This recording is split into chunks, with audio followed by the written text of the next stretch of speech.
Encantado de estar por aquí, mi primera vez, espero que no sea la última. Y muchas gracias al Juan de Mariana por invitarme a compartir algunas reflexiones con todos ustedes en esta universidad de verano que luce, en fin, por el programa que he visto, sumamente atractiva. Yo voy a hablar un poquito de por qué los intelectuales, es decir, por qué y cómo los intelectuales a lo largo del tiempo han sucumbido a la tentación totalitaria. Lo han hecho de distinta forma, o lo han hecho porque construyeron un marco teórico para justificar la abolición de las libertades, o en el mejor de los casos su merma considerable, o porque se pusieron al servicio de la, digamos, sin razón política, y se pusieron al servicio de regímenes impresentables, y justificaron la violación de las libertades cívicas y las libertades públicas y las libertades y los derechos humanos, en nombre de ismos y de ideologías que lo que eran era básicamente una, en fin, construcción enteramente diseñada para justificar lo injustificable. ¿Por qué el intelectual, que se supone que es el bicho humano menos predispuesto a eso, ha sido, sin embargo, a lo largo de la historia probablemente uno de los contribuyentes principales, si no el principal, a la violencia, a todas las formas de violencia? Entonces, antes que nada, hay que desmitificar al intelectual, que es lo que hago aquí en esta... Tengo algunas diapositivas, son aburridas porque no hay dibujitos, ni hay números, ni hay gráficos, ¿no? Son simplemente palabritas, porque el tipo en fin, de charla que es esta lo exigía, creo yo. Pero en cualquier caso, lo primero es esto, es decir, la idea de que el intelectual representa una reserva moral de la sociedad es una idea que yo quisiera desterrar de la mente de todos ustedes. Algunos lo son, desde luego, y muy admirables, pero el intelectual no es la reserva moral de la sociedad, no lo ha sido nunca a lo largo de la historia, y aquí hay una lista de algunos de los más brillantes y algunos de los más importantes. Y desde luego el hecho de que hay una lista no significa que todos contribuyeron de la misma forma a la violencia contra el individuo, ni significa que no hubiera matices que diferencien a unos de otros. El caso de Quevedo, por ejemplo, se habló anteriormente y con mucha justicia. Quevedo era un antiestatista, hay textos de Quevedo muy hermosos. Quevedo es un hombre que usó la ironía fantásticamente para hacer la crítica de la moral oficial y la moral del Estado, pero Quevedo también es una persona que se puso al servicio de la moral oficial y que justificó la persecución contra adversarios del conde duque de Olivares, por ejemplo.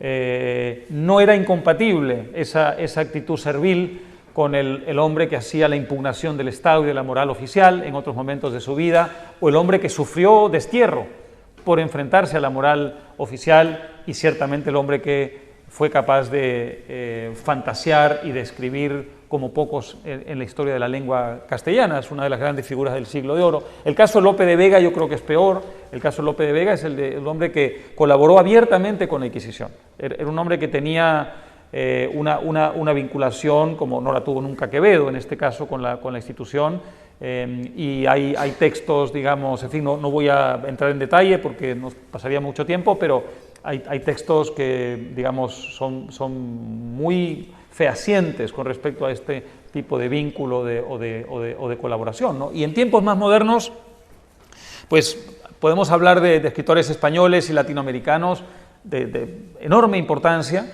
El caso, por ejemplo, de Maeztu es un caso sumamente interesante, es una de las grandes figuras, digamos, de la España de comienzos de siglo. Es una persona que hizo la gran justificación de la dictadura del general Primo de Rivera, es decir, no el Primo de Rivera de la Falange, sino el anterior, el padre, y es un hombre que al mismo tiempo, por supuesto, sufre por sus ideas violencia y muere en la guerra civil, pero es una persona que tiene una fe y una convicción en un tipo de régimen y en un tipo de sistema valórico integrista que como liberal a mí me perturba, evidentemente, ¿no? Y en el otro lado tenemos a figuras tan importantes como Alberti, que bueno, cometió lo que yo creo que es una gran atrocidad. André Gide, que es un gran escritor francés, el de la Porte Droite y todos estos libros, era un escritor católico, un escritor de convicciones religiosas importantes, pero que tuvo un acto de enorme valentía y es que fue a la Unión Soviética, vio, observó e hizo lo que debería ser un intelectual, que es aprender y recoger las lecciones de la realidad. Y luego regresó a Europa Occidental y dijo lo que había visto. Y entonces la izquierda de aquel momento, que era una izquierda poderosísima desde el punto de vista intelectual, desató contra él una persecución cultural extraordinaria. Bueno, parte de eso fue Rafael Alberti, ¿no?, que impidió que él presidiera un famosísimo congreso en el año 37 de intelectuales antifascistas en plena guerra civil. Dicho sea de paso, 50 años después tuve el honor de estar y participar en un evento que fue, en fin, un recordatorio de aquel congreso, el segundo congreso de intelectuales antifascistas, y se le rindió un gran homenaje, no solo a Ajit, sino a los otros intelectuales a los que no se invitó y a los que se vetó, porque se consideraba que su crítica del estalinismo iba, digamos, a contrapelo de los intereses de los intelectuales que defendían ya no solo la República, sino en general las ideas que podríamos llamar desde la perspectiva de hoy, de izquierdas, ¿no? Y en el caso de América Latina, bueno, los más grandes escritores latinoamericanos han formado parte en algún momento de corrientes ideológicas que justificaron los peores regímenes, ¿no? Neruda, quizá el gran poeta junto con Vallejo de la lengua castellana al otro lado del Atlántico, fue un hombre que no dudó en recibir el premio Stalin en la Unión Soviética y que puso su verbo y su magia al servicio de una causa atroz, ¿no? Y el caso de muchos otros intelectuales latinoamericanos, algunos, en fin, rompieron más tarde con Fidel Castro, otros mantuvieron la lealtad y quizá los años 70 fue el gran parteaguas de la intelectualidad latinoamericana en función de su actitud frente al régimen castrista. Pero yo diría que, sin temor a equivocarme, una mayoría de intelectuales latinoamericanos justificaron a lo largo de décadas, no solamente al comienzo de la revolución, sino a lo largo de décadas, a un régimen cuya entraña real, verdadera, todos conocían porque la información circulaba y porque la evidencia estaba allí, ¿no? Así que esta es la cruda y la deprimente realidad. Quienes por lo menos nos dedicamos en parte al mundo del pensamiento, la comunicación, la escritura, pues es perturbador saber que pertenecemos a un linaje bastante sombrío.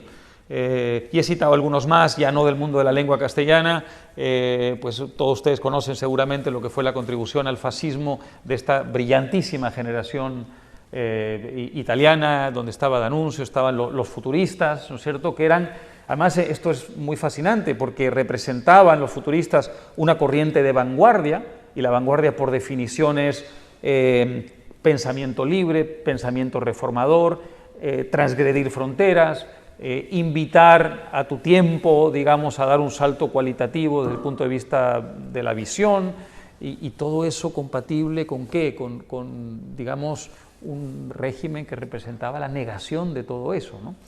Así que, bueno, y en Estados Unidos y en Irlanda exactamente lo mismo. En el mundo anglosajón, algunos de los más grandes poetas del siglo XX, se habló de Eliot anteriormente. Bueno, Eliot es uno de los grandes poetas, grandes renovadores de la lengua, y sin embargo, pues tuvo simpatías fascistas, como las tuvo Ezra Pound, en el caso de Pound aún mayores, ¿no? De modo que esta es la cruda realidad. No quiero deprimirlos, hay mucha otra gente que podría citar que no solamente no fue compañera de ruta de este tipo de regímenes, sino que en una gran soledad fue capaz de impugnar a estos regímenes y de marcar distancias con estas corrientes que en su tiempo fueron mayoritarias, ¿no?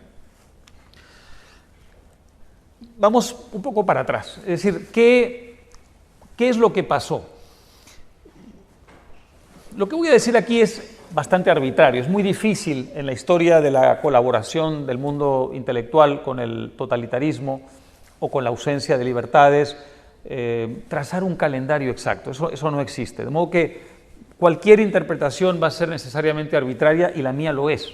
Pero yo sugiero, por ejemplo, esta. Yo creo que nacimiento del Estado-Nación, y en realidad incluso los prolegómenos del nacimiento del Estado-Nación, es decir, un siglo antes, y el Estado-Nación nadie sabe exactamente cuándo nace, se habla siempre de la Paz de Westfalia, al final de la Guerra de los 30 años, en 1688, si mal no recuerdo. Yo creo que es una fecha un poco tardía, yo creo que se puede hablar del Estado-Nación antes de eso incluso, pero en cualquier caso, en los siglos, digamos, XVI y XVII, se produce una modificación, yo creo, muy sustancial en la visión que tiene el intelectual. Y tiene que ver no solamente con el Estado-Nación, sino con aquello que se está produciendo, y sobre todo en Europa, y que va a dar pie al surgimiento del Estado-Nación.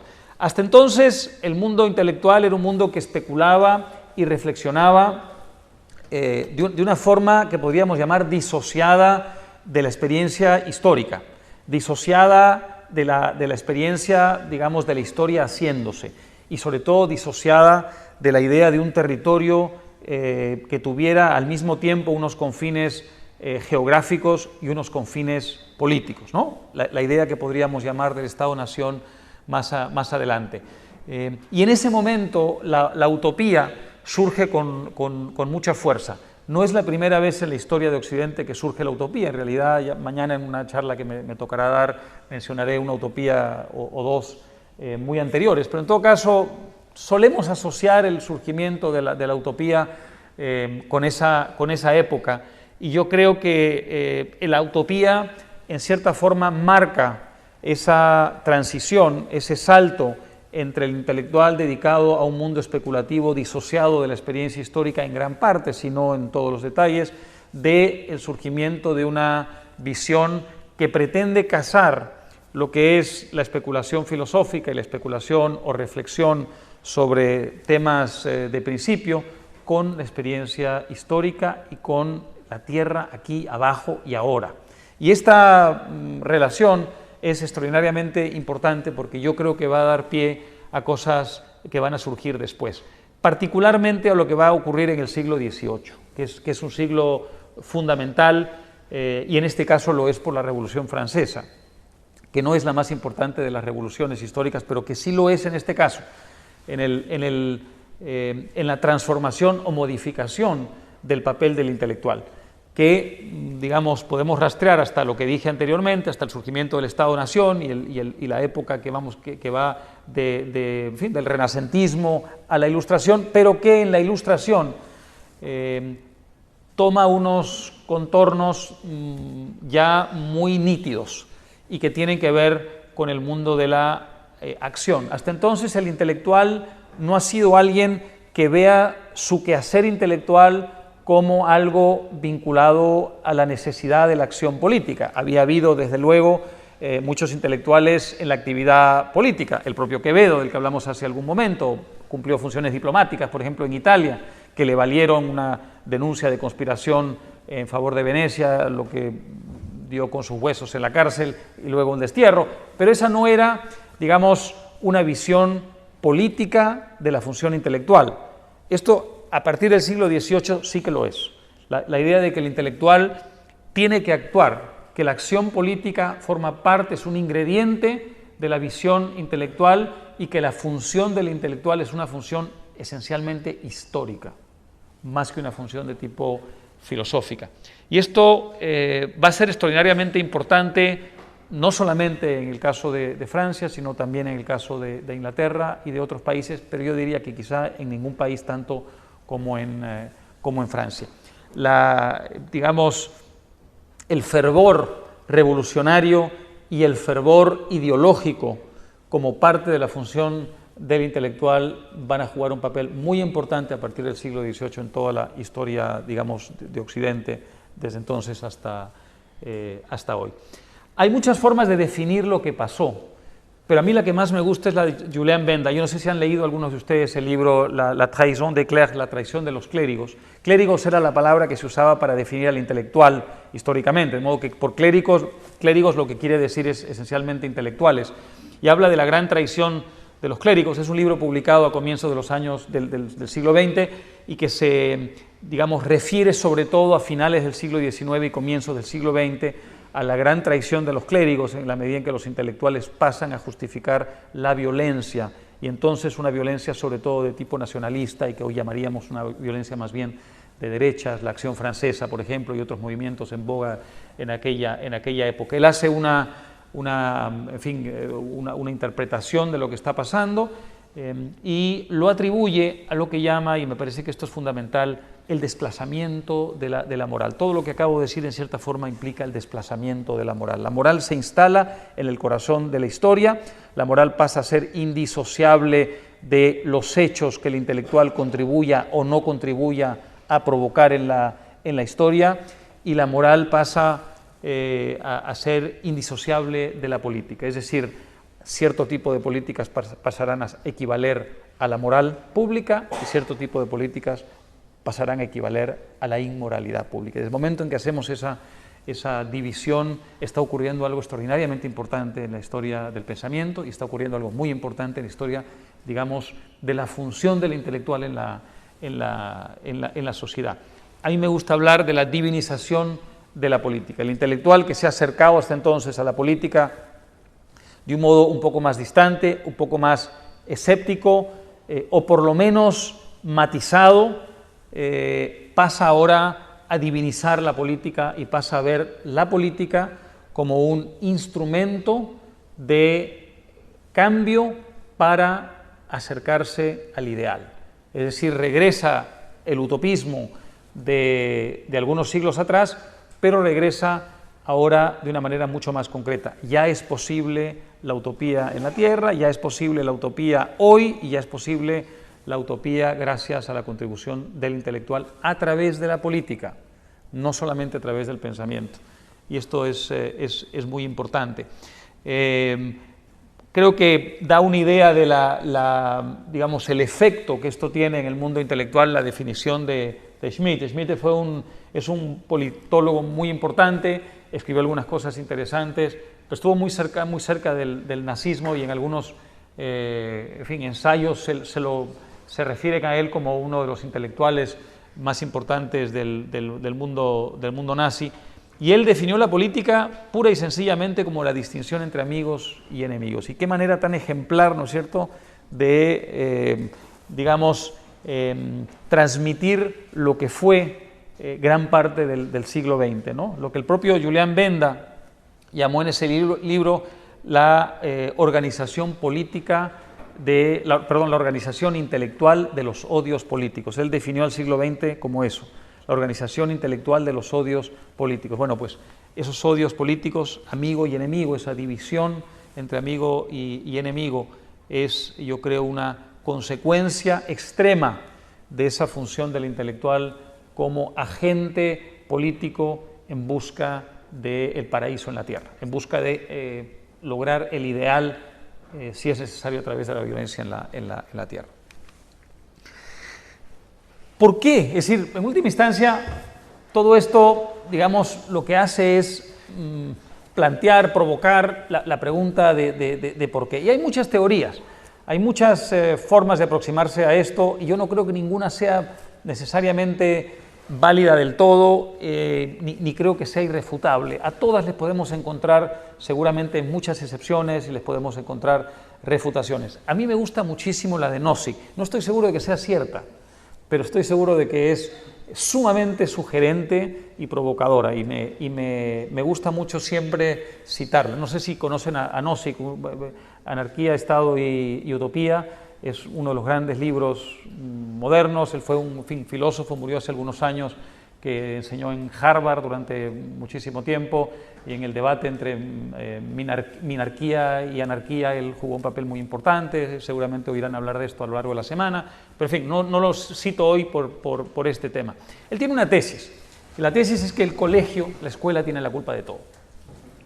Básicamente lo que ocurre es que el intelectual, cuando va a la escuela, cumple una función que pasará a ser muy distinta cuando salga de la escuela y tenga que enfrentarse al mundo real y al mundo del mercado, a la sociedad basada en el mercado. Él dice que los valores y la visión con la que el intelectual sale de la escuela nada tienen que ver con el mundo del mercado. ¿Por qué? Porque sale con una idea de su propio rol ampliamente sobrevalorada, la idea de que la distribución, la distribución del mérito y por tanto también de tipo económico es una distribución que tiene que ir en función del valor. Y como el valor en el mundo de la escuela lo encarnan sobre todo los intelectuales, es decir, los primeros de la clase, evidentemente son ellos los que merecen una distribución privilegiada cuando salgan de la escuela, ¿no?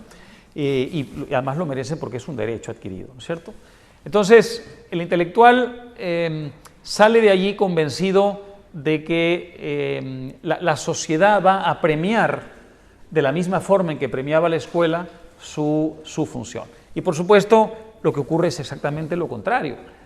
Lo que premia la sociedad de mercado pues son otras cosas, es la contribución económica, hay unos intercambios voluntarios en base a la propiedad y la producción de bienes y servicios, y el comercio y el intercambio de esos bienes y servicios va produciendo unos resultados distributivos que no son los que el intelectual esperaba. Entonces el intelectual tiene un gran trauma cuando se enfrenta a la sociedad basada en el mercado, porque el mundo que le han enseñado en la escuela es radicalmente distinto. Allí el intelectual no tiene un derecho adquirido para nada, allí el valor intelectual no es un valor que se traduce automáticamente en una retribución económica, y allí además hay unas, en fin, jerarquías que son muy distintas a las que se habían producido en el mundo de la escuela. En la escuela, ¿qué había? Había un poder central, había un Estado. La escuela es un inmenso Estado, ¿no es cierto? Es un Estado que distribuye arbitrariamente en función de un tipo de méritos que, por supuesto, el intelectual de la escuela normalmente es el que tiene. Entonces, en el sistema formal, el intelectual en la escuela suele funcionar muy bien, a diferencia de lo que ocurre en el sistema informal, en los recreos, donde el intelectual está mal visto. Normalmente anda solo, normalmente lo miran mal sus compañeros, normalmente se burlan de él, pero en el momento en que pasa a clases otra vez, es el príncipe, ¿no es cierto? Es la persona que tiene, evidentemente, en la jerarquía de la escuela, pues un rol privilegiado. Entonces, imagínense el trauma que significa para este príncipe académico salir al mundo del mercado y darse cuenta que nadie valora lo que está haciendo, a menos que sea capaz de hacer una contribución económica como la que hacen otras personas que en la escuela eran los que en el sistema informal reinaban, pero en el sistema formal eran los últimos de la clase y eran más bien los apestados de la clase por los profesores, ¿no? De modo que esta tesis, que evidentemente es arbitraria, provocadora, pero que puede que tenga algo de verdad, me parece que vale la pena tenerla en cuenta. Y Nozick dice una cosa muy interesante, dice, hay dos tipos de descenso social que experimenta el intelectual que sale de la escuela. Y dice, el más agraviante, es decir, uno es cuando tú recibes menos que el otro, menos que el prójimo, y el otro es cuando empatas. Y lo que es mucho más agraviante para el intelectual, dice él, es recibir menos. Yo no estoy tan de acuerdo, yo creo que al intelectual tampoco le gusta empatar, lo ofende y lo humilla más empatar que perder, pero en todo caso es una tesis distinta. Y él dice, bueno, si el intelectual sale de la escuela y recibe poco, pero recibe lo mismo que los demás, no hay en él el tipo de rencor, resentimiento y hostilidad hacia el mundo real fuera de la escuela que hay si recibe menos, pero lo que ya es absolutamente intolerable es recibir menos. ¿Cómo es posible que el intelectual que reinaba en la clase empiece a recibir menos, ¿no?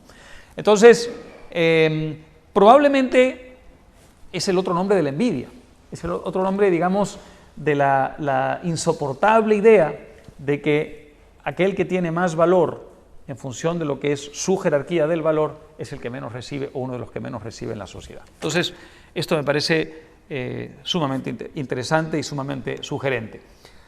Hay otras tesis que no voy a explicar en demasiado detalle, pero que también creo que aportan algo a este debate. Hannah Arendt, que bueno, todos ustedes conocen, una intelectual judía muy interesante, sumamente polémica en la comunidad judía después de la Segunda Guerra Mundial. Muchos de sus textos provocaron un gran debate por las cosas que dijo sobre el nazismo. Y ella tenía la idea de que el problema básico de los intelectuales que habían colaborado con el nazismo o habían creído con el nazismo no era que fueran nazis, ni que tuvieran, digamos, una especial predilección por el totalitarismo nazi, sino que eran intelectuales y que por ser intelectuales divinizaban la idea y por tanto veían en la idea una forma superior, digamos, de relacionarse con el mundo. Y a partir de esa relación, ellos en la política activa lo que hacían era valorar aquello que les parecía que producía un efecto más veloz, más inmediato en la sociedad a partir de ciertas ideas. En otras palabras, se enamoraron del nazismo como agentes de inmediatez política, la violencia como agente de inmediatez política, ¿no? El problema era que el intelectual diviniza las ideas. Mark Lilla, que era profesor de Columbia, enseñó también en algunos otros lugares, tenía una tesis también interesante. Decía, en realidad todo tiene que ver con la biografía personal, la historia personal, las peripecias por las que atraviesa el intelectual a lo largo de su vida, van formando a un ser que encuentra en ciertas ideas una justificación y en ellas vuelca gran parte de su mundo interior, que es un mundo formado de experiencias traumáticas, de fobias, de rencores, en fin, todo lo que ha ido, digamos, acumulándose a lo largo del tiempo en función de una realidad, y es que el mundo nunca está a la altura de lo que un intelectual espera de él. Él coge el caso de Foucault, en fin, un intelectual francés muy importante, perteneció a lo que se llama a grandes rasgos el mundo del posmodernismo. Ya saben ustedes este gran debate, la idea de que en el posmodernismo los textos del canon occidental no tienen una autoridad particular, ni tienen una valía universal, que en realidad todo vale más o menos lo mismo, todo es relativo, y que no hay, en cierta forma, no hay un canon occidental. La idea de que el etnocentrismo, es decir, la idea, digamos, de que Europa valora al resto del mundo desde un etnocentrismo, le quita validez a ese canon occidental, en fin, todo esto que tiene que ver con el mundo de la posmodernidad, y de lo cual Foucault fue en parte ejemplo. Bueno, pues en el caso de Foucault él traza, y eso es un ensayo bastante largo y bastante profundo, con el que se puede discrepar, pero que también es una aproximación interesante. Él traza un perfil y sitúa en su homosexualidad, que fue muy traumática para él, no solamente porque le tocó vivir una época, por supuesto, en que la homosexualidad significaba una marginalidad social, sino que en su caso personal fue especialmente solitaria y especialmente dolorosa. Y entonces él dice, bueno, esa experiencia personal lo lleva a buscar experiencias límite, experiencias que le permitieran, por un lado, trascender su propia circunstancia, y por el otro, transgredir las fronteras de la sociedad limitada, injusta, que le tocó vivir. Y entonces dice, gracias a eso, gracias a esas pulsaciones que hay en él, es que se acerca al surrealismo. Y el surrealismo es el vehículo a través del cual los intelectuales europeos, y sobre todo los intelectuales franceses de la época, encontraron, digamos, la forma de transgredir, la forma de ir más allá de la sociedad limitada que les había tocado. Entonces, Foucault se acerca al mundo del surrealismo. Foucault experimenta al límite, pero además filosofa en función de la importancia de la experiencia límite y de la experiencia límite como una forma de redención de seres humanos que están constreñidos por una sociedad brutalmente injusta, en la que a gente como él le toca, digamos, por imposición de una construcción social absolutamente arbitraria, ser víctimas, y por tanto él se va acercando a la ruptura y encuentra eventualmente en el estalinismo y en el fundamentalismo islámico, en la revolución de Khomeini de finales de los 70, encuentra la expresión de lo que está buscando. Y entonces Lilla traza el paralelo entre su biografía atormentada y su fascinación con la idea de la experiencia límite, la idea de la transgresión a través del surrealismo, luego la idea, tomando muchas cosas, dicho sea de paso, prestadas de Nietzsche, la idea de la violencia, y luego encuentra en el estalinismo y en Khomeini la forma el vehículo, digamos, para lo que está buscando. Y luego Mises, una tesis mucho más sencilla, mucho más obvia, pero no por ello menos válida. Y es que él dice, mire, el problema es que si los intelectuales vivieran aislados del resto de la sociedad y encontraran, digamos, un hábitat donde pudieran, en cierta forma, aislarse de las, digamos, consecuencias del mercado, pues no habría un problema. El problema es que ellos se codean con el mundo del éxito y el mundo de la riqueza, esencialmente encarnado en los empresarios capitalistas. Y evidentemente eso les da una perspectiva comparativa que hace que ellos se sientan injustamente disminuidos. De modo que el problema es el intelectual conviviendo en cercanía con el capitalismo de los ricos y de los prósperos. Una de las mejores cosas que ha producido Occidente es la crítica de Occidente. Es decir, si hubiera que resumir cuál ha sido la gran contribución del pensamiento a lo largo de la historia occidental, quizá decir el ejercicio de la crítica es una buena forma de definirlo. Es decir, la crítica define a Occidente, lo mejor que ha pasado en Occidente y Allende también se debe a un ejercicio de crítica constante y permanente de todo y de todos. No hay institución que no haya pasado a lo largo de la historia por el cernidor de la crítica intelectual. De modo que no quiero con esto hacer la crítica de la crítica, quiero valorar la crítica como uno de los grandes motores de Occidente. Sin embargo, esa tradición crítica ha sufrido una tremenda deformación y que yo creo que es uno de los aspectos fundamentales de la perversión de la función intelectual en la sociedad moderna y su contribución a la violencia y al Estado todopoderoso.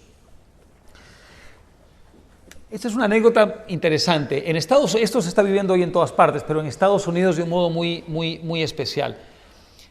En un momento dado, el cuestionamiento a la idea de que hubiera una asignatura de civilización occidental fue tan grande en los campus universitarios de Estados Unidos que se tuvo que suprimir.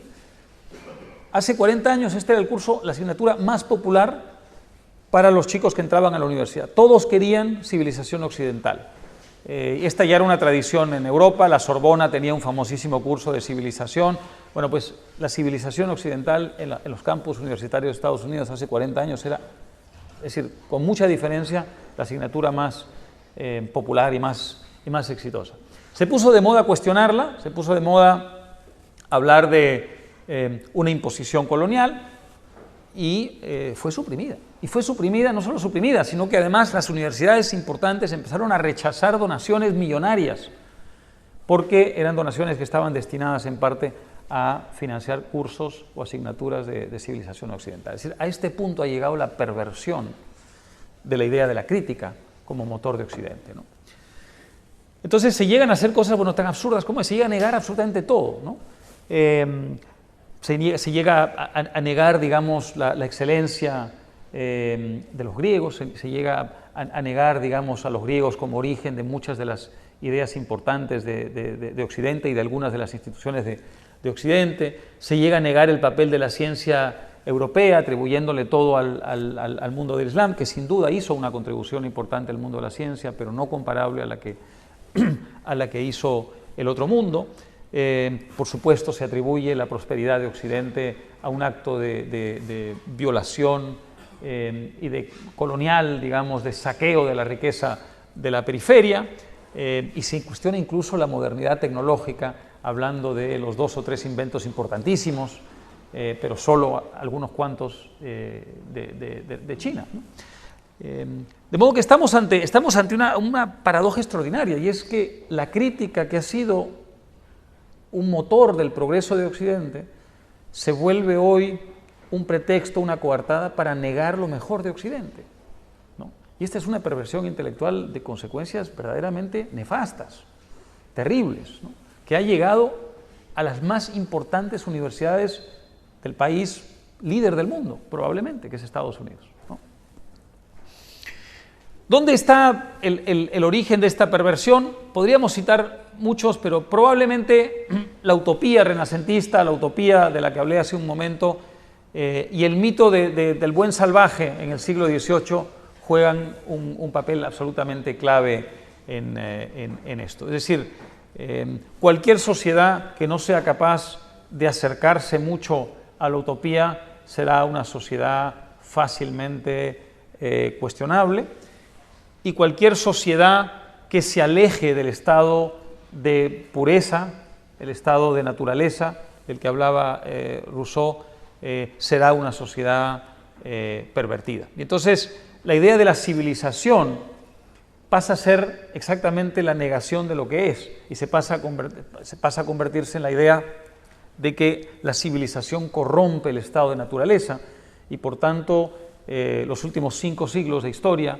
desde la conquista de América hasta el trasplante de muchas de las instituciones europeas a América, y por supuesto América como una de las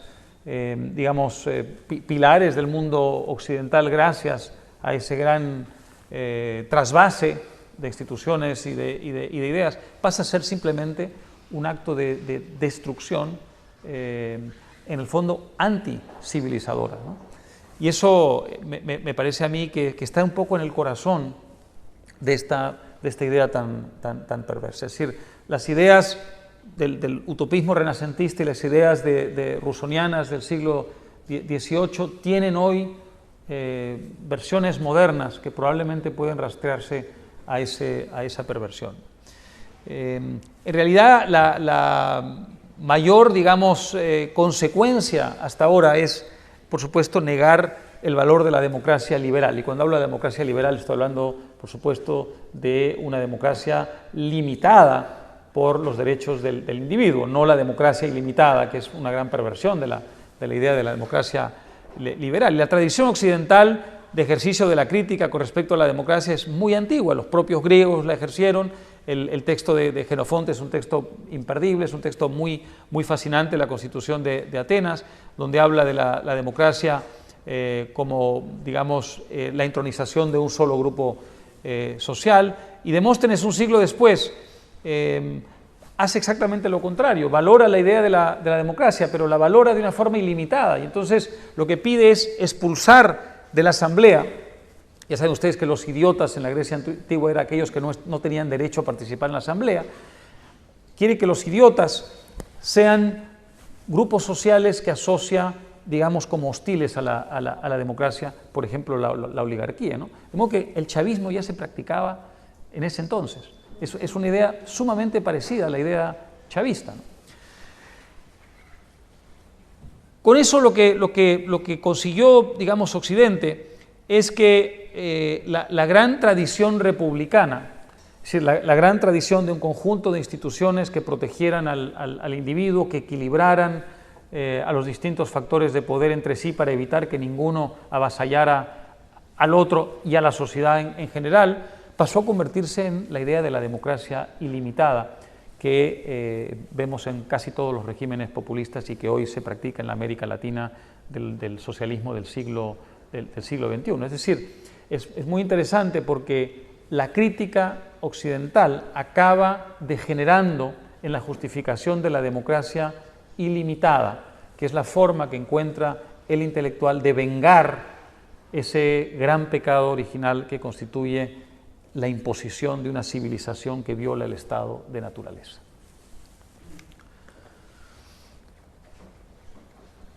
Una de las formas que toma esta degeneración es la degeneración de la razón y también la degeneración de la idea del progreso. La razón, pues es una de las grandes tradiciones de Occidente, es decir, desde Aristóteles, que inventa el pensamiento o el razonamiento lógico. Los primeros cristianos, la gente se olvida cuando habla de la razón, del papel que jugaron los primeros cristianos en la defensa de la razón. Ellos ven a Dios como un Dios de la razón y un Dios que ha hecho posible y que ha creado la razón, ¿no? Y es un creador racional del universo. Y el propio San Agustín recoge esa idea y valora la razón como un hecho diferenciador entre el hombre y los animales, y por supuesto, ya mucho tiempo después, el surgimiento del método científico, que es uno de los grandes aportes de la civilización occidental, también representa, el gran apogeo de la razón. La razón pasa a ser, a través del método científico, una forma de aproximación a la realidad que no había existido anteriormente. Bueno, pues sin embargo, la razón empieza a degenerar en algún momento de la historia moderna. Otra vez, con suma arbitrariedad, sitúo en el siglo XVIII el inicio de este proceso. En el siglo XVIII, una serie de intelectuales brillantísimos, algunos considerados incluso liberales o semiliberales, Voltaire entre ellos, hacen el ejercicio crítico de todas las instituciones, y un ejercicio sumamente valioso y en muchos casos incluso válido, pero llevan la razón a una suerte de apoteosis que excluye todo lo demás y que convierte a la razón en una justificación de sí misma en lugar de un instrumento de aproximación a la realidad. Y a partir de ese momento la perversión tiene un linaje, digamos, que es relativamente fácil de trazar. Yo cito aquí algunos nombres, por ejemplo, a Saint-Simon, Augusto Comte, que es en cierta forma el fundador de la sociología, y a un británico, a Buckle, que empiezan a hablar de los científicos y los industriosos como los únicos capaces de generar progreso en la sociedad. Es decir, la política es indisociable a partir de ese momento de la ciencia. La ciencia pasa a ser el instrumento a través del cual la política va a generar prosperidad o generar justicia en la sociedad. Es una idea degenerativa del papel de la razón en la sociedad, ¿no es cierto? Y es una idea además peligrosísima, porque tiene validez universal. Es decir, cada problema es susceptible de una solución y una sola solución, no una pluralidad de soluciones, una sola solución de tipo científico que por serlo tiene una validez automáticamente universal. Por tanto, la razón deja de ser lo que había sido hasta entonces, un instrumento para vencer el oscurantismo, para descubrir ciertas verdades o por lo menos para aproximarse a ellas, para modernizar ciertas instituciones, y pasa a convertirse en una justificación de sí misma, y a partir de ese momento todo lo que había ocurrido antes pasa a formar parte de la caverna, el medioevo. Es decir, hay esta idea completamente absurda de que entre Roma, no es cierto, y digamos el Renacimiento, lo que hay es un gran vacío desde el punto de vista intelectual y desde el punto de vista de la libertad y desde el punto de vista del desarrollo de Occidente, lo cual es un mito tremendo, pero es un mito que tiene mucha, digamos, lógica si uno lo ve desde el punto de vista de la necesidad de justificar el papel de la razón en esta versión extrema, ¿no? Por supuesto, ¿qué cosa genera la apoteosis de la razón? Genera una reacción antirracional. Y hay un maravilloso libro que les recomiendo, si no lo han leído, de Isaiah Berlin, que se llama Against the Current, a contracorriente o contra la corriente, que es un conjunto de ensayos. En fin, hay muchos libros, todos los libros de Berlin son interesantes, pero ese es un libro particularmente interesante sobre la reacción que provoca la razón en el pensamiento occidental en la época moderna. Uno de los pensadores más importantes de esa reacción es decir, literalmente reaccionario, en ese sentido reaccionario, es de Mestre, que pasa a justificar el control, digamos, de la sociedad y del individuo por parte de instituciones como el Estado o como la Iglesia, con el argumento de que el ser humano es intrínsecamente malvado e incapaz de relacionarse con otro ser humano con un mínimo respeto de lo suyo. Y entonces, en el fondo, esto lo que es una gran justificación de la sinrazón, pero que es una reacción a la apoteosis degenerativa de la razón en la historia de la civilización occidental, ¿no es cierto? Y les hablé anteriormente de la frase de Benda, la organización intelectual de los odios políticos, a partir de la Revolución Francesa. Yo creo que expresa perfectamente lo que es la degeneración de la razón. Otra manera de decir prácticamente lo mismo, esto dice exactamente lo mismo, es decir, triunfan las ciencias naturales, triunfa el método científico, las grandes figuras occidentales como Descartes, como Bacon, como Newton, como Galileo, como todos ellos. En el siglo XIX todo esto tiene una traducción en la sociología de Comte, la idea de que el progreso es una ciencia que tiene sus leyes, y eso a su vez tiene una traducción en cierto tipo de regímenes, y particularmente en América Latina. A fines del siglo XIX, comienzo del siglo XX, hay muchos regímenes considerados progresistas, pero de derecha, que tienen, por ejemplo, antes de la Revolución Mexicana, el régimen que en cierta forma provoca la Revolución Mexicana, que es la dictadura de Porfirio Díaz de 3 décadas, la propia República Brasileña, después de la caída de la monarquía brasileña en el siglo XIX, digamos, hay el régimen de Juan Vicente Gómez en Venezuela. Son todos regímenes progresistas de derecha fundados en la idea de Comte de que el progreso es una ciencia y por tanto el líder que sepa leer, digamos, las leyes científicas de la historia es un líder que va a traducir en hechos, digamos, la idea del progreso, y entonces la obra pública, el desarrollismo, todo eso surge un poco a raíz de esta idea. Otra vez, la reacción contra todo aquello es una reacción que se da en muchas partes, pero yo creo que en Alemania especialmente, con el surgimiento del idealismo y el romanticismo de Fichte y de Schlegel, y más tarde el propio Hegel, porque surge la idea del Volk, la idea del pueblo alemán, la idea mística de que la nación se funda en algo que es mucho más importante que la razón, y esto, que puede ser una idea discutible, interesante, pasa a ser una idea muy simplista cuando los políticos se la apropian y la convierten, por supuesto, en una justificación del nacionalismo violento. Para terminar, el multiculturalismo, quiero rápidamente mencionar, hablé hace un momento de cómo ha desaparecido la asignatura de civilización occidental de las universidades americanas. ¿Por qué? Porque triunfó la idea multicultural, ¿no? La idea multicultural, que no es lo mismo que la diversidad y que la pluralidad, que son ideas absolutamente incuestionables e importantes, ¿no es cierto? Es decir, como liberal, ¿cómo puedo yo cuestionar, digamos, la validez de la idea de la pluralidad y la diversidad en la sociedad humana? Eso es una tontería y no puedo cuestionar eso. Es evidente que eso tiene un derecho de ciudad, pero es muy distinta la idea que se empieza a imponer en la academia occidental, y yo diría que en la de Estados Unidos principalmente. Se había producido en los años 20 una política interesante, que era la americanización. Hay entre liberales un debate, porque la americanización puede parecer una imposición desde arriba de ciertos valores americanos en los inmigrantes, lo cual sería una idea antiliberal, y sin embargo hay liberales como Hayek que la defienden, porque dicen, no la impuso el Estado.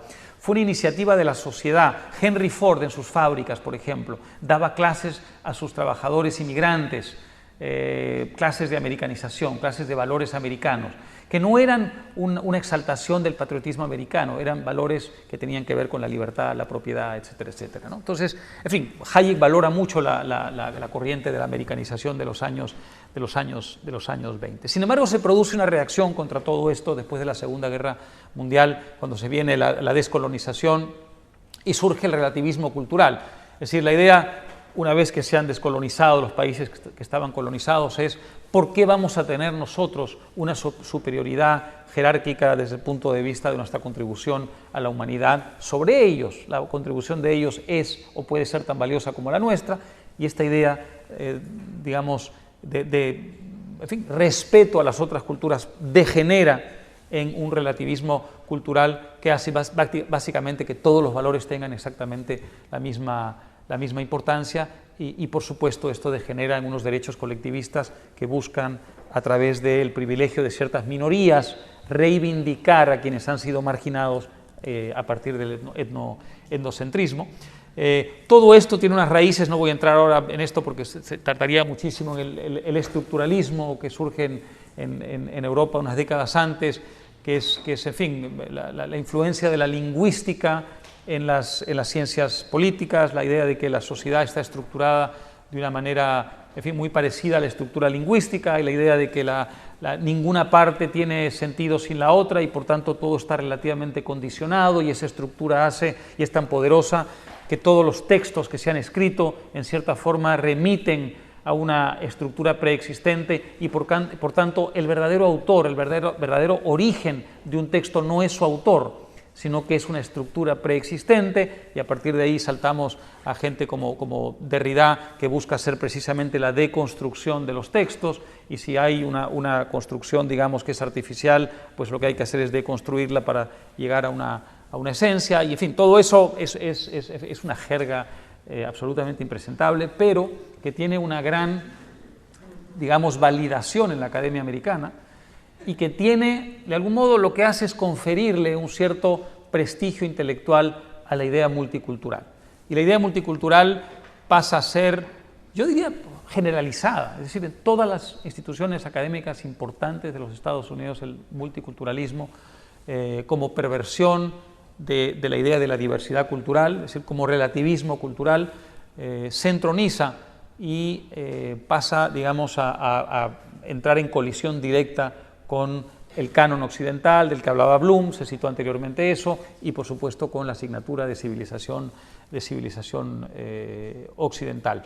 Todo esto, además, con tintes marxistas, todo eso con, en fin, una adaptación a los tiempos. En el momento en que surge el ecologismo con mucha fuerza en la izquierda, pasa a ser también parte del multiculturalismo, se las ingenian, digamos, para armar un cóctel sumamente diverso en el que todo remita a una misma idea, y por supuesto esto se convierte en una justificación para expulsar de la academia a grandes profesores, y lo que hay es una dictadura de tipo académico, con alguna que otra excepción, contra la cual se han revelado autores muy importantes, y hoy día, en fin, ese es otro tema para otra charla. Hay una reacción muy interesante y muy saludable desde sectores liberales y no solo liberales contra esa dictadura, pero en todo caso es importante tener en cuenta que en Estados Unidos esa dictadura se impuso, y su origen es la reacción a partir de la descolonización de la Segunda Guerra Mundial contra lo que había sido la política de americanización que ellos creían que era una imposición oscurantista, ¿no es cierto?, sobre el mundo inmigrante. Muy interesante, con esto termino, comprobar, dicho sea de paso, que los inmigrantes hoy, a pesar de que votan como votan, los inmigrantes hoy, en todos los sondeos, en todas las investigaciones demoscópicas, en todas las encuestas, lo que transmiten es una idea profundamente alérgica y antitética a la idea multicultural. No quieren ser privilegiados como una minoría, no quieren ser reconocidos como un hecho diferencial, no quieren ser subvencionados, lo que quieren es hacer empresa, lo que quieren es competir, lo que quieren es ser reconocidos como parte de la sociedad americana, y en cierta forma es irónico, se ha producido un divorcio enorme entre la intelectual multicultural y aquellas minorías en cuyo nombre se supone que la intelectual multicultural justifica lo que justifica, ¿no? Y esto para mí es sumamente esperanzador. De modo que con esto, en fin, termino. La conclusión, digamos, no es que sea pesimista. Yo creo que el intelectual, digamos, simplemente tiene que ser visto como alguien que no constituye una reserva moral por encima de otros individuos. El intelectual no tiene que ser divinizado como alguien que posee decir, supersticiosamente, como alguien que posee un conocimiento de la verdad.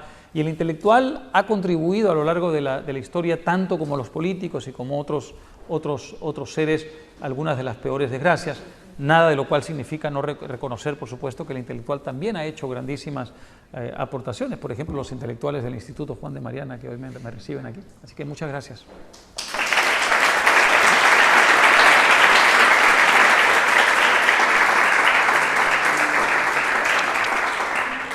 Hola, muchas gracias. Yo quería preguntarle qué opina de la idea que tiene Beltrán de Jouvenel de los intelectuales, que bueno, básicamente es una crítica muy parecida a la mayoría de las cosas que ya ha dicho. Es decir, que parte de la envidia y de que no saben muy bien básicamente qué hacer cuando llegan a la sociedad y ven que no se les acepta como ellos creen que debería aceptarse.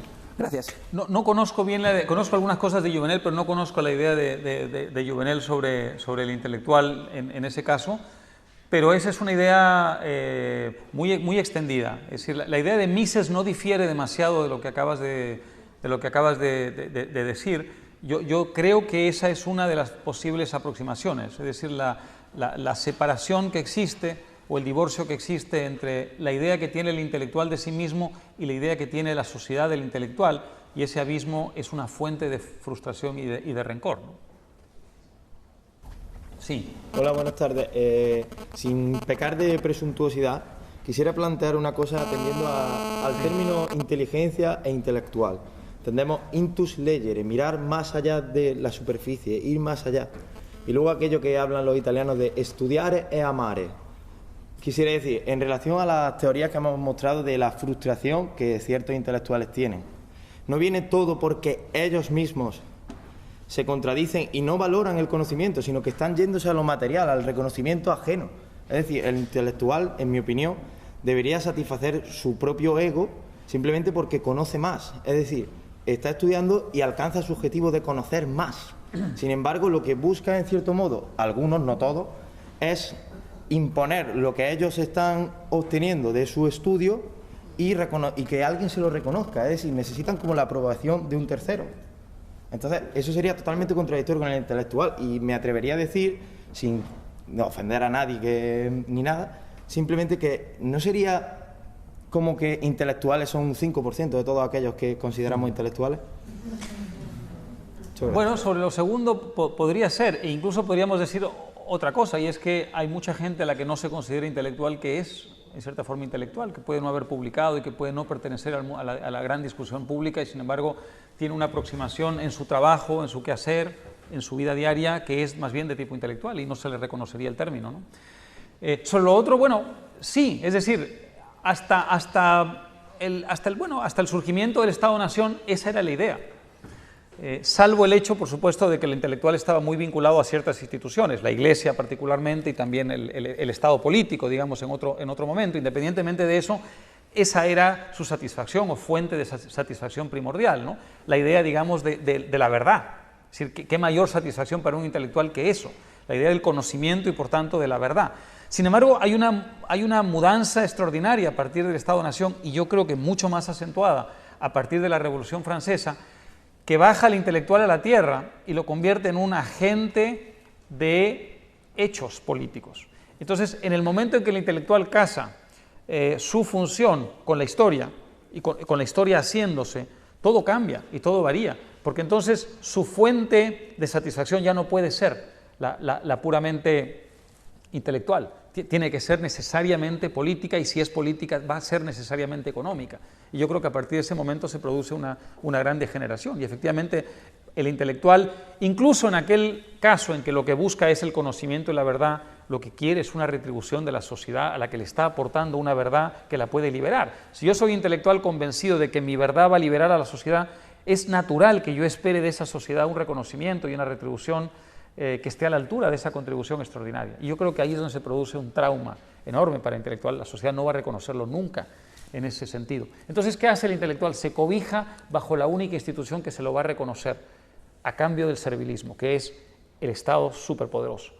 El Estado, la URSS, por ejemplo, se cobijan bajo el Estado soviético. El Estado soviético los premia, los subvenciona, los utiliza, los reconoce.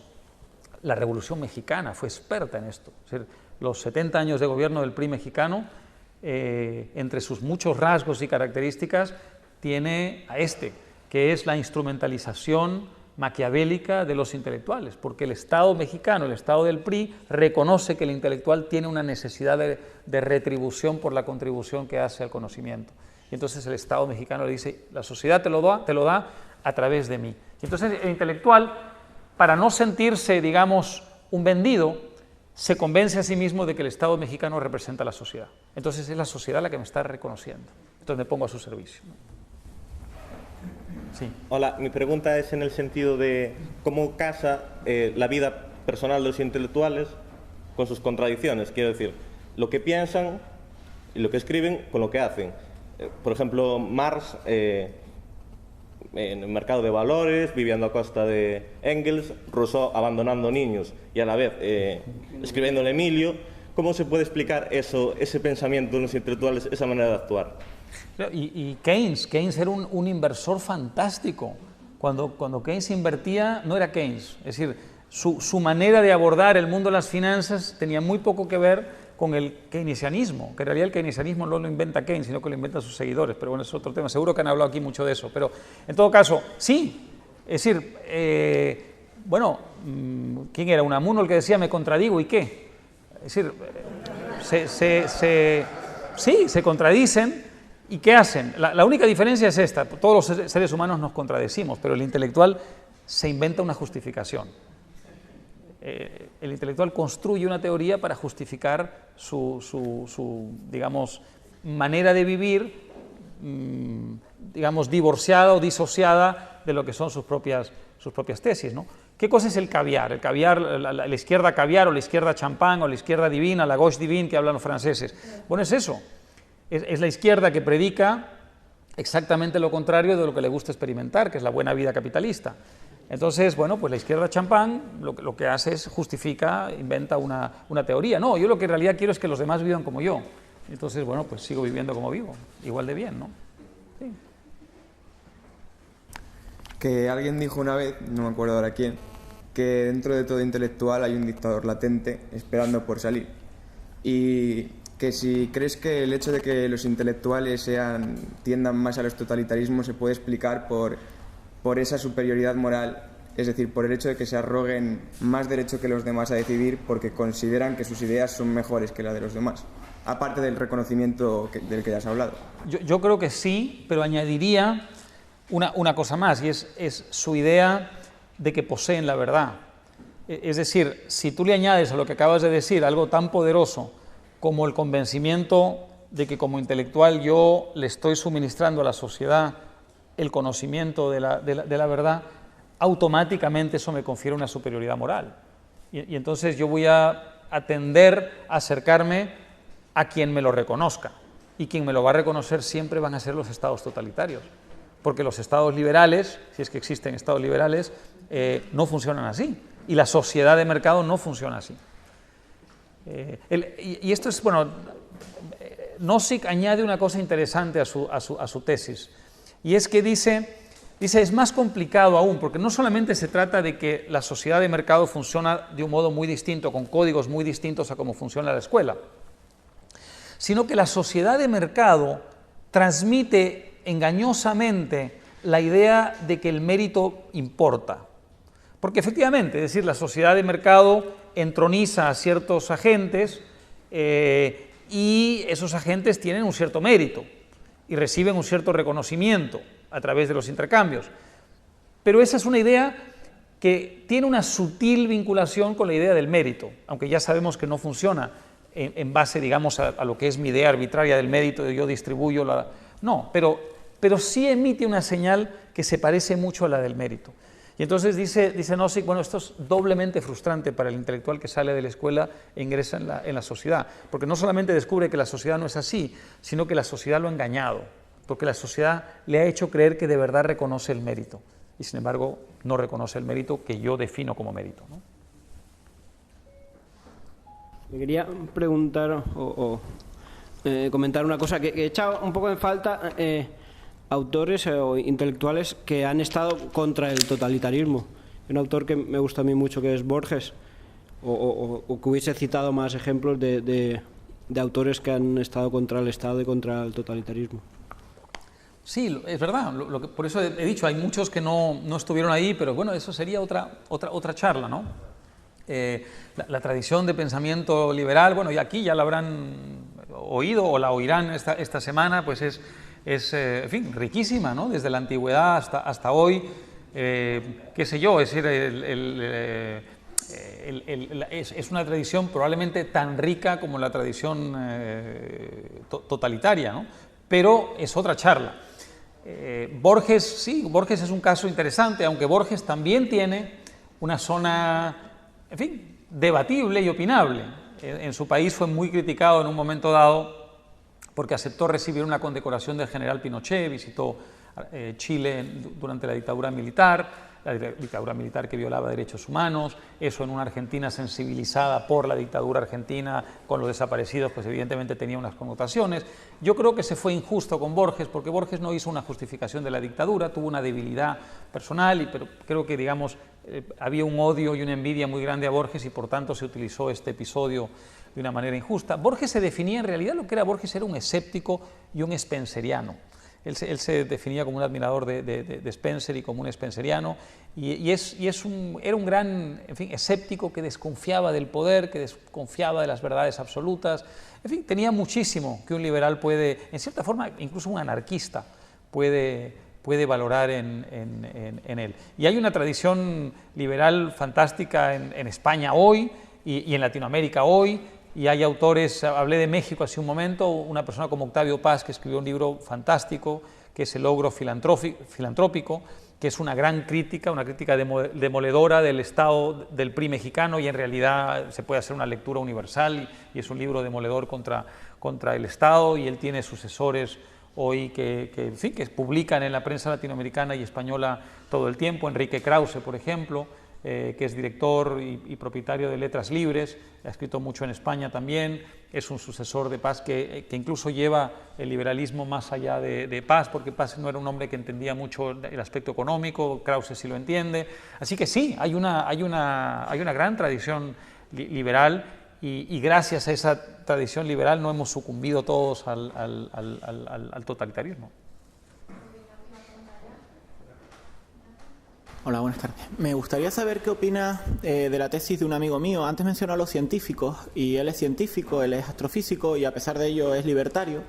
Y dice que él está rodeado siempre de comunistas, ¿no? En los ámbitos científicos. ¿Entre científicos? Sí, y dice, él sostiene que es porque el científico dice, yo que controlo o que soy capaz de predecir, por ejemplo, la órbita de un satélite a millones de kilómetros de distancia, o soy capaz de, con esta reacción química, hacer que esto tal, ellos dicen, ¿cómo no voy a poder planificar la economía? Son simplemente unas cuantas variables que, pues, controlándolas bien, pues van a dar unos resultados X, cuando en realidad sabemos que no es así, ¿no? Pero ¿qué cree que puede haber de verdad en esa tesis que él plantea? Bueno, hablé justamente de que en el siglo XIX surge una corriente que es hija de esta apoteosis de la razón, que piensa que la ciencia y la política deben ser una misma cosa, y la ciencia y las humanidades deben ser una misma cosa, y entonces aplican el método científico a las humanidades y a la política, y eso, por supuesto, solo puede originar un desastre, porque eso implica verdades absolutas, leyes históricas que hay que reconocer, implica, digamos, el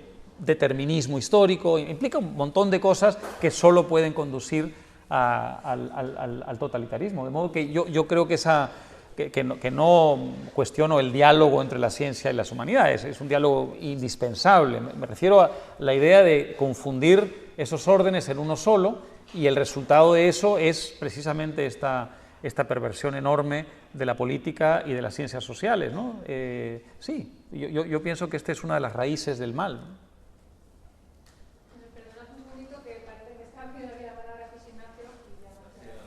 No, se ha apagado, no sé si... Vale.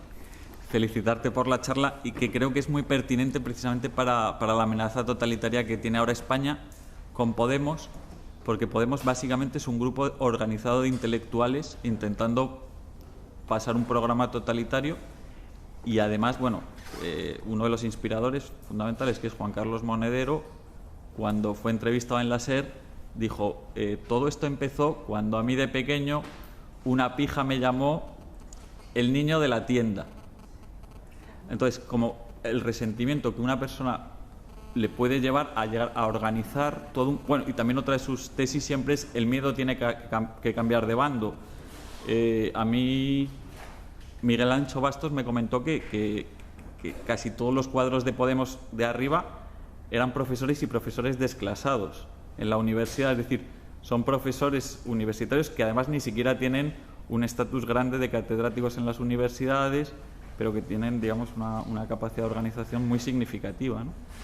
Es muy interesante lo que comentas, y me hace pensar en el caso de Sendero Luminoso, un movimiento terrorista de inspiración maoísta, besánico, quizá el peor que ha producido América Latina, en Perú.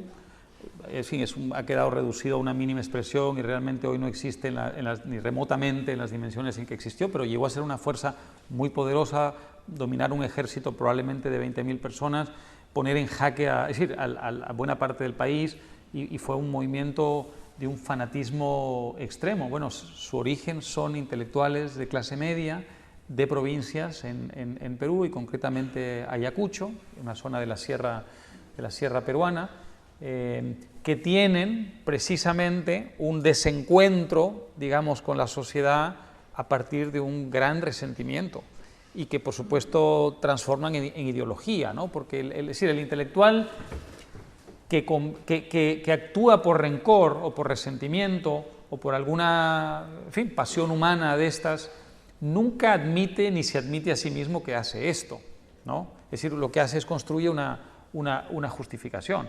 Entonces, bueno, Lila, una de las cosas que hacía Lila justamente al hacer el paralelo entre las ideas del intelectual totalitario y su biografía y peripecia vital, en cierta forma está haciendo esto, y esta es una vinculación. Hombre, siempre es muy arbitrario, es decir, le pasó esto y entonces automáticamente derivó en esto desde el punto de vista intelectual, pero se repite tanto, es decir, es tan común que los movimientos violentos o totalitarios de izquierda o derecha tengan un origen de tipo intelectual y de un cierto tipo de intelectual, que alguna verdad tiene que haber en esa relación, ¿no? Y bueno, esto es algo complicado, porque ¿qué vamos a hacer? ¿Abolir el mercado para no producir intelectuales resentidos y derrotados? O sea, es complicado, es un tema complicado, porque van a estar allí, y si no se adaptan al mercado, van a formar parte siempre de una cierta marginalidad.